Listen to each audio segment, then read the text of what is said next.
Welcome back to Footballology. So next up, we have the Miami Dolphins for their 2021 NFL offseason grade.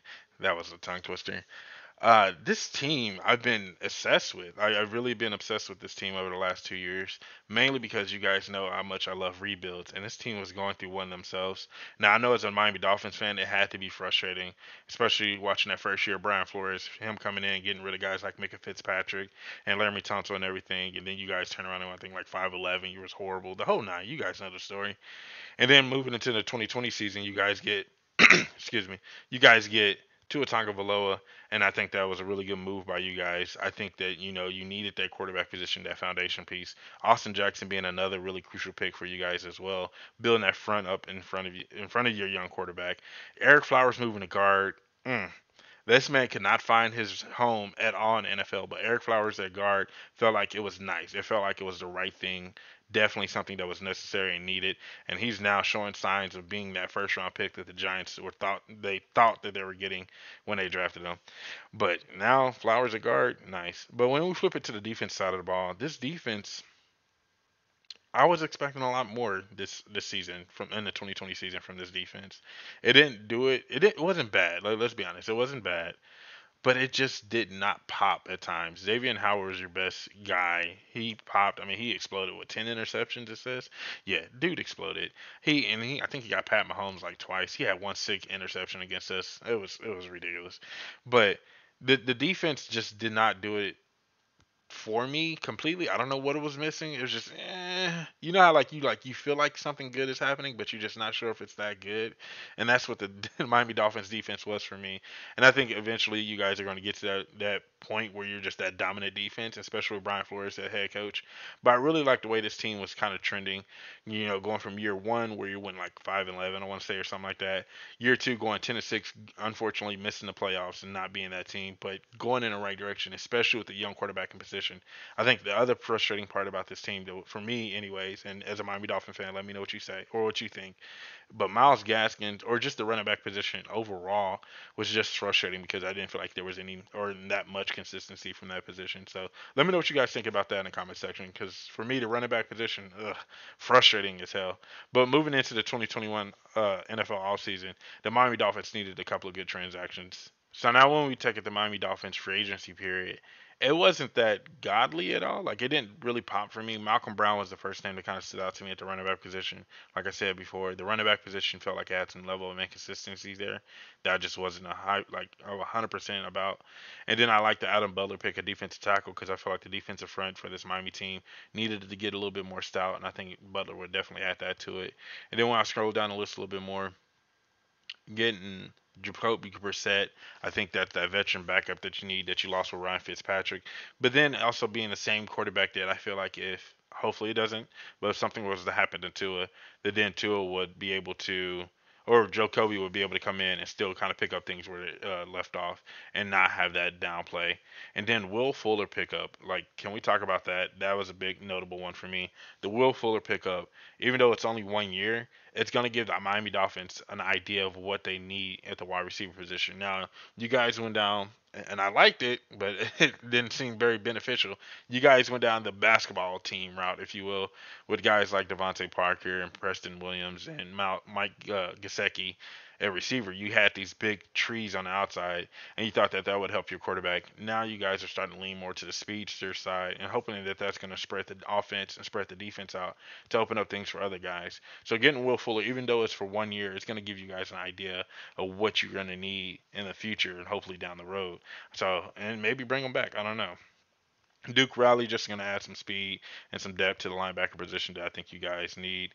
And then Mac Hollins, that's another big body receiver. Once again, if somebody, unfortunately, like you don't want anybody to get hurt, but if somebody was to get hurt, Mac Hollins is a guy that can come in.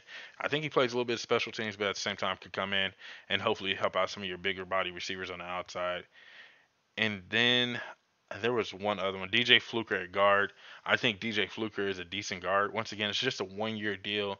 John Jenkins at D tackle as well, but they're all 1 year deals. And I said this in another video. I think it was with Houston, where Houston was picking up a whole bunch of 1 year deal guys. Miami Dolphins roster right now is built through the draft for the most part, especially with those two big trades you guys had in 2019. It's built through the draft for the most part. And the thing is, with these 1 year deals, it's going to give you an idea of what you want at that position, or add some veteran leadership to that position. But I think like DJ Fluker, even if it's 1 year and Fluker comes in and plays that guard spot to the best of his ability, now it's like, okay, we need a guy either A, like DJ, or B, we bring back DJ on a bigger deal. So the 1 year deals at this point doesn't hurt the team in this rebuild. Jason McCourty, once again, veteran leadership, 1 year deal, get that secondary right. Like I said, that team just didn't defensively did not feel like it had that. Like it was missing something. I don't know what it was, but it was something. And so Jason McCourty is just gonna kind of be more of a coach on the field more than anything. And that was, yeah, we're gonna stop in May. So those are the only kind of transactions that kind of stood out to me. And like I said, I got the 1 year deals. Some teams can get away with 1 year deals because they don't need a lot. And the Miami Dolphins isn't a team that's not in desperate need of a lot of guys. But what it's gonna do is gonna say, okay, one, Jason McCourty is a coach on the field. Maybe he not even play. Maybe he doesn't play that many snaps, but he gets the DBs right and gives them that thought, like, hey, this is how this is should be ran. Especially being in Flores' system before, so it's just like, hey, this is going to give them an idea of what they need to do, how things need to be done, so forth and so on. You guys get the picture. And then getting guys like DJ Fluker, is this a guy that we can build with, or a guy that we just need to get rid of? We're not completely attached to him, and that saves us in the long run. So I definitely get that too. And like I said, just a 1 year deal. It's just to kind of kick the tires on some guys. If it works out for us, we sign them to a longer deal. If it doesn't work out, we're not tied to them, and or we can bring them back if it does work out. So it gives you a lot more flexibility when you have a roster that you feel comfortable with currently in place. Yeah. So now we move on to the Miami Dolphins draft class. Jaylen Waddle at six overall, I feel like just wasn't that good. I'm not in love with that pick by any means. But once again, it's something that we only have Fuller for 1 year. If Fuller looks really good and A can coach up Jaylen Waddle in this position, then maybe we have that another speed receiver, that we have that flawless transition between guys. I get it. I just don't like speed receivers in the first round. And if you're a Miami fan and you really like the Jaylen Waddle pick, tell me of a speed receiver drafted in the first round, a guy that was just, purely drafted on his speed in the first round, that's having success in the NFL right now. I mean, the closest thing to come to mind is Brandon Cooks, right? But other than that, I'm just like, like I don't like speed receivers in the first round. I just feel like you can get those guys in the later parts of the draft. Getting Jalen Phillips also in the first round, makes sense to me. We didn't know what these pass rushers are going to be. That makes so much sense to me. You had to get a pass rusher right now because you didn't know if Phillips was going to go in the second round, if he was going to go in the first round. You just didn't know. So Miami took their chances and got him in the first round. I think he's a guy that's going to add some speed off the edge, or add some a little bit more. I think that pass rush, and I think that's one thing that was probably lacking from the Miami defense, is that pass rush, that getting up the field kind of guy. So hopefully Phillips adds that to this team, and hopefully he just comes out and balls out. Like I said, we just didn't know what these pass rushers were this year. If pass rushers were going as early as the first round, and maybe top 10, all the way as late as mid second round. Like we just didn't know what these pass rushers were this year, and I completely understand that. And then I think the Miami draft gets even like this is the juice of the draft, if you know what I mean. Like we got through the layers, but the juice of the draft is right in the second round. Getting a guy like Hollins, a guy that I feel like had first round talent, who is now your McCourty, slightly McCourty replacement. Only because you got McCourty for that 1 year, a guy that can coach him up in McCourty. Holland comes out, then knows his Flores system inside and out, and then could be a baller at that position, at the safety position. So I'm excited for that. And then Eckenberg, oh, mm, can we just take a moment to admire Notre Dame's offensive lineman play? Like they're pooping out linemen right now at a high rate.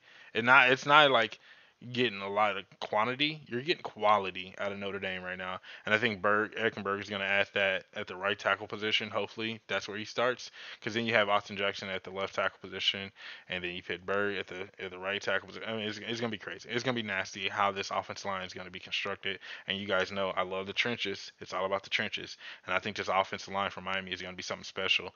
Now, hopefully they get a running back, because I don't know. They need a running back. I still feel like their running back position is still up for grabs. And then Hunter Long is going to add more competition to the tight end position for Mike Gesicki. I think that's all that's going to be. Hopefully the best man wins there. I still like Mike Gesicki, but who knows how that's going to really pan out at the end of the day. And then we move down the draft a little bit more. Getting Jared Dokins, I think I said that. Dokins. I think that's how you would say his last name. I butchered that. Whatever. From Cincinnati in the seventh round, and then Coleman from Massachusetts in the seventh round, offensive line. This is just pure. Give me some bodies. Let's fill the void. And if these guys work out and they pan out to be something special, then so be it.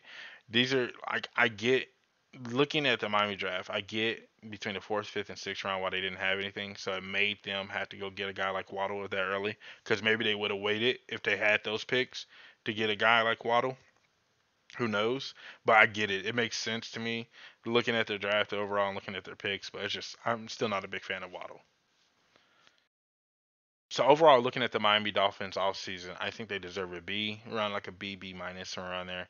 And the reason why is because I feel like they could have got more value at the sixth overall pick. That's a really high value pick, and I didn't feel like you got a lot out of the position. That's the only thing that kind of burned me there.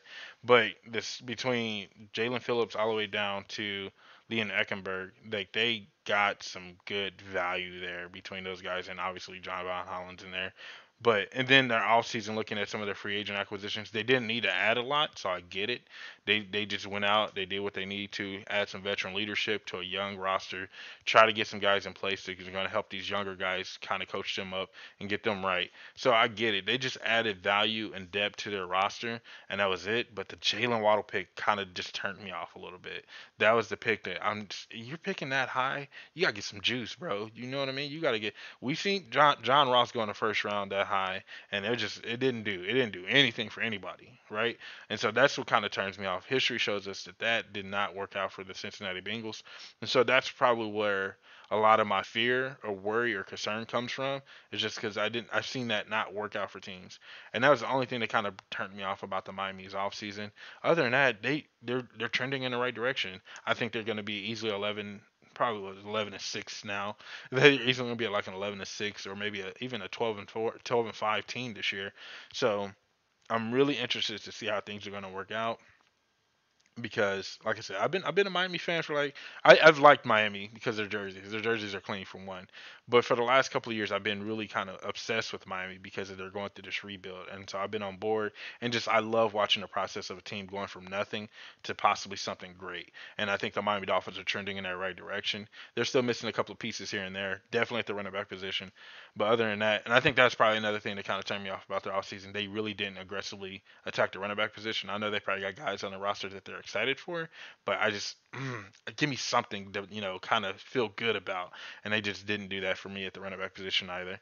So that's all I have for you guys in this video. If you like this video, give it a thumbs up. If you're a Miami Dolphins fan, let me know what you think in the comment section below. I'll be definitely waiting for you guys and ready to listen to what you guys have to say. Other than that, if you're not a footballologist, I don't know what you're waiting on. Gonna hit that subscribe button and become a footballologist today. And stay safe, football fans.